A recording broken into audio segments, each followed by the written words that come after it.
আপনারা দেখতে পাচ্ছেন কি ভীষণ ভিড়, বাইরে প্রচণ্ড বৃষ্টি পড়ছে, তারপরে আমাদের রোগীর কোনো অভাব নেই। আমরা বেশ কয়েকটি মেডিকেল ক্যাম্প করেছি, এর মধ্যে মেডিকেল ক্যাম্প এত পপুলার হয়েছে যে আমরা আজকে প্রায় 800-900 থেকে 1000 রোগী দেখতে হলো। এইভাবে আসলে কীভাবে করবো আমি জানি না। প্রতি সপ্তাহে আমরা বিভিন্ন জায়গায় করছি। নায়েরগাঁও আজকে এত বৃষ্টির মধ্যেও হাজার হাজার রোগী।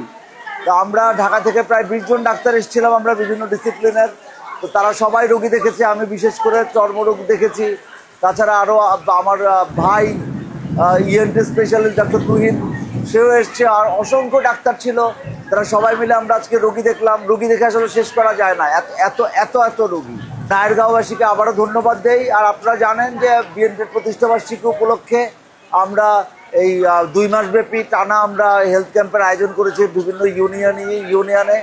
তার ধারাবাহিকতায় আজকে নায়েরগাঁও আমরা এই অনুষ্ঠানটি করলাম এবং আমরা অভূতপূর্ব সাড়া পেয়েছি। আয়োজকদেরকে অনেক ধন্যবাদ, নায়েরগাঁওবাসীকে অনেক ধন্যবাদ। তাদের যদি বিন্দুমাত্র উপকারে আসতে পারি এজন্য নিজেকে ধন্য মনে করব।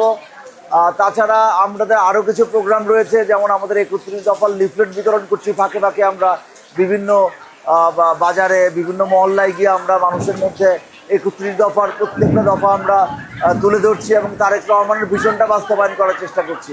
ধন্যবাদ সবাইকে।